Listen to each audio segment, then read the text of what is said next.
ये वीडियो सिर्फ मनोरंजन के लिए बनाया गया है। इसका मकसद किसी भी व्यक्ति, समुदाय या धर्म को ठेस पहुंचाना नहीं है। कृपया इसे गलत अर्थ में न लें।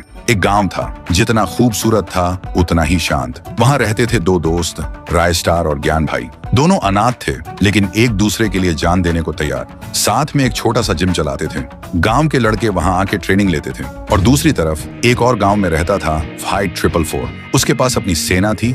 दुनिया के महंगे महंगे हथियार थे। उनमें सबसे महंगा था फाइटर जेट। वो इन सब से हर एक गांव को अपने कब्जे में लेता था। और अब फाइट 444 का टारगेट था वही गांव जहां राय स्टार और ज्ञान भाई रहते थे। एक दिन फाइट 444 ने अपनी सेना के साथ उस गांव पर हमला कर दिया। आसमान से मिसाइलें, जमीन पर गोलियां, हर तरफ सिर्फ धुआं और आग थी। गांव का हर इंसान घुटनों के बल बैठकर गांव के लिए भीख मांग रहा था। ज्ञान भाई भी वहां था। राय स्टार किसी काम से बाहर गया हुआ था। फाइट 444 चिल्लाकर बोला, आज से ये गांव और इस गांव का सब कुछ मेरा है। तभी ज्ञान भाई गुस्से से बोला, ये गांव हमारा था, हमारा है और हमारा ही रहेगा। उसी वक्त उसको दो बंदूक मिलती हैं और वो दोनों हाथों से बंदूक चलाने लगता है और फिर फाइट 444 के दो आदमी को मार देता है। फाइट 444 कुछ नहीं बोलता, चुपचाप वहां से चला जाता है। गांव के लोग खुशी से उछलने लगते हैं। लेकिन उसी रात ज्ञान भाई राय स्टार को लेने जा रहा होता है। रास्ते में फाइट 444 का आदमी उसका रास्ता रोक देता है। ज्ञान भाई चौंकता है, बाइक का ब्रेक लगाता है। तभी पीछे से एक और आदमी आता है और ज्ञान भाई के सिर पर वार करता है। ज्ञान भाई वहीं गिर जाता है। अगली सुबह गांव में हलचल मच जाती है। गांव के बीच एक पेड़ से ज्ञान भाई की लाश लटकी मिलती है और उसकी छाती पे लिखा होता है, अब गाँव मेरा है। जब राय स्टार को खबर मिलती है, वो भागते हुए आता है और ज्ञान भाई को देखते ही टूट जाता है और रोने लगता है। और तब से राय स्टार गांव से गायब हो जाता है। किसी को भी नहीं पता होता है वो कहाँ है। 3 महीने हो गए थे। ज्ञान भाई की मौत के बाद राय स्टार जैसे हवा में घुल गया था। किसी को नहीं पता वो कहाँ है, जिंदा है या मर गया। तब से गांव में सिर्फ एक ही नाम का राज था, फाइट 444। हर दिन लोगों को पकड़ता, जिंदा जला देता।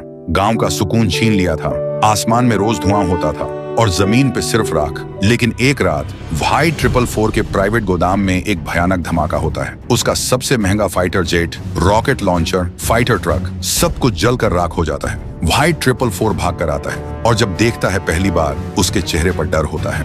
वो चीखता है, किसने किया ये सब? तभी आसमान में एक ड्रोन दिखाई देता है और उसमें चलती है एक ऑडियो रिकॉर्डिंग राय स्टार की आवाज में। मैं वापस आ गया हूँ, तुझसे तेरा हर गुनाह उस बेकसूर के लिए जिसे तूने जिंदा जला दिया था।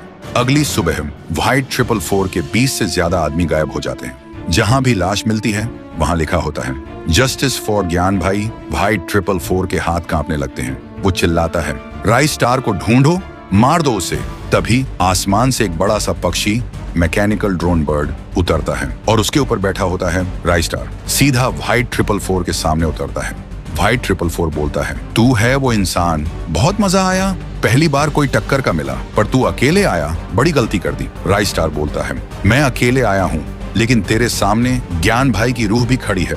तभी अचानक धुआं उछाता है और शुरू होती है फाइट। राय स्टार एक एक करके फाइट 444 के सब आदमियों को खत्म कर देता है। जब धुआं हटता है तो जमीन पर फाइट 444 गिरा पड़ा था और उसके साथ सारे आदमी मारे, सब के सब खत्म। अगले दिन पूरा गांव एक जगह जमा होता है। राय स्टार ज्ञान भाई की तस्वीर के सामने दिया जलाता है। गांव फिर से शांत हो चुका था। आज हर चेहरा रो रहा था, पर सुकून के आंसुओं के साथ। और दोस्तों, अगर आपने भी ज्ञान भाई का बदला महसूस किया तो कमेंट करो, लेजेंड नेवर डाइज।